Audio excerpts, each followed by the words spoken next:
Welcome to this channel, the place where we go beyond flashy slogans and uncover the hidden mechanisms of global politics. Today, we continue the analysis begun in the first part of our conversation on China.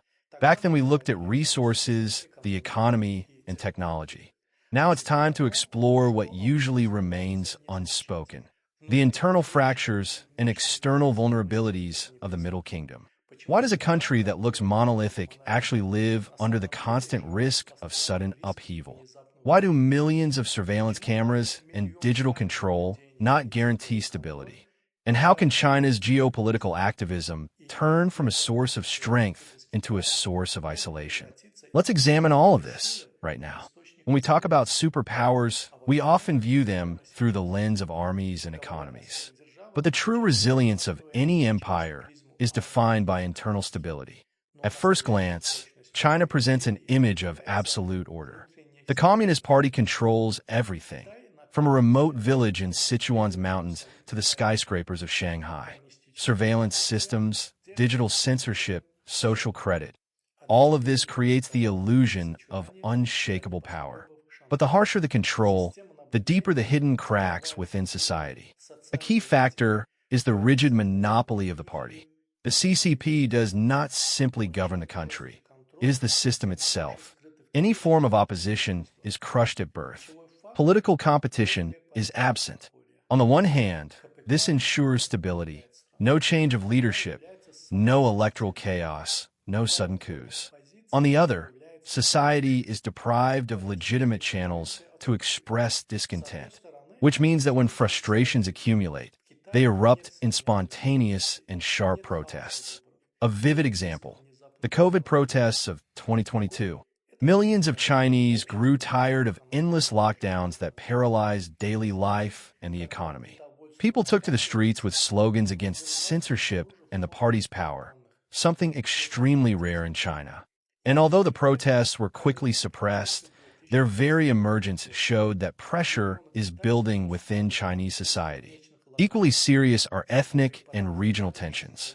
Xinjiang, with its Uyghur population, remains one of the most sensitive flashpoints.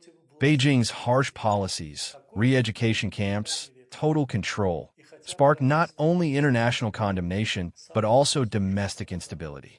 In Tibet, resistance to assimilation persists, while in Hong Kong the memory of mass protests against Beijing's interference remains alive. And of course, the central challenge, Taiwan.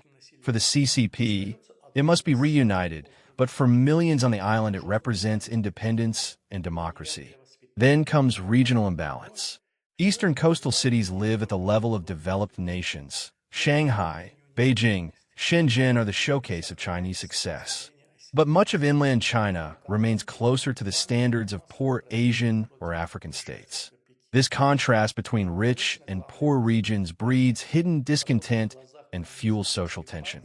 Special attention should be paid to Chinese youth.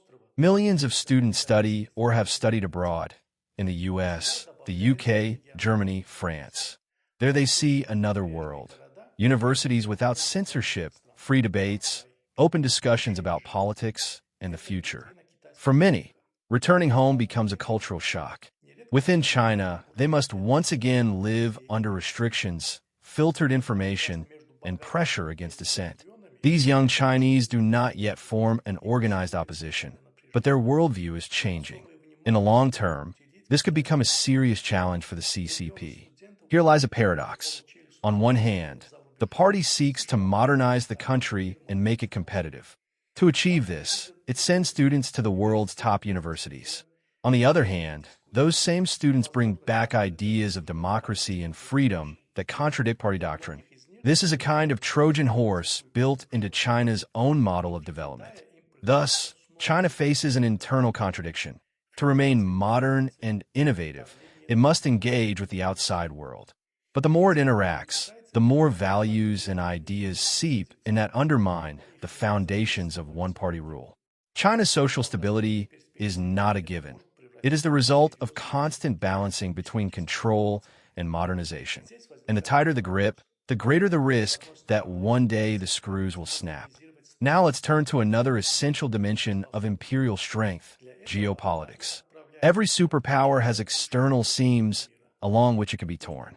For China, geopolitics is both an arena of opportunity and a field of constant vulnerability.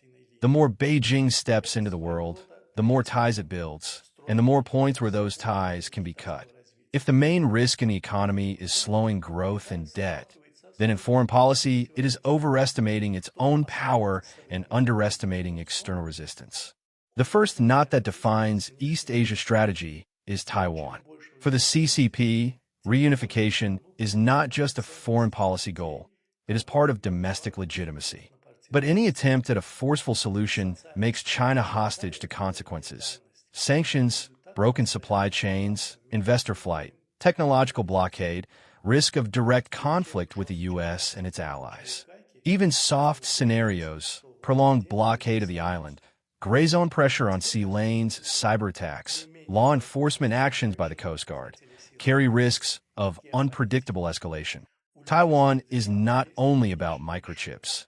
It is a test of whether China can achieve strategic objectives without strategic self-destruction. The second layer is rivalry with the United States.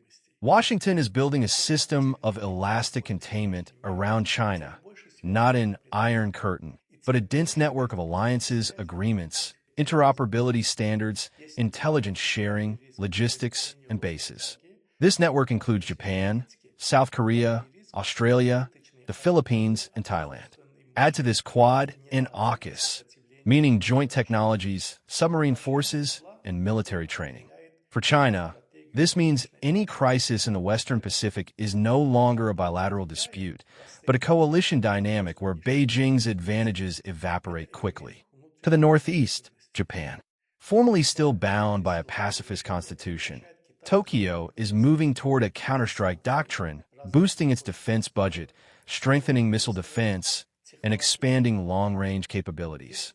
This doesn't mean Japan is preparing for war. It means the window for quick and bloodless surprises is closing. Any risky move will meet a pre-prepared, networked response. To the South China Sea. China is building island bases, expanding gray zone control, pressuring neighbors' fishing fleets, using its Coast Guard and maritime militia. But here it faces a growing counter-coalition. Vietnam modernizes its navy. The Philippines grant the U.S. more access and defend their rights more firmly. Malaysia and Indonesia step up patrols. The U.K. and France occasionally reaffirm freedom of navigation, and Indian ships appear more often. The more Beijing insists on historic rights, the more it turns pragmatic partners into cautious adversaries. To the west, India. On paper, the two countries trade. In reality, they compete as civilizations, with a long border conflict in the Himalayas. Clashes along the line of actual control prove that partnership easily slides into cold confrontation where every ridge matters. India is not just a big market. It is an independent power center unwilling to live in a world designed by Beijing. Its role in Quad is not about formal anti-China blocs, but about strategic balancing in the Indo-Pacific. Another line is Europe. It will never be a second America, but its de-risking policy is already reshaping corporate decisions. Diversification of supply chains, investment screening, caution in critical technologies, new procurement barriers. For China, this is not one big blow, but a steady leak of advantages. Today, export controls on chip equipment. Tomorrow, green tariffs. The day after, carbon trace regulations. A dozen small EU rules together equal one major sanction. It is also important to look at relations with Russia. Formally, Beijing benefits cheap energy, more influence in Central Asia, an image of partnership without limits.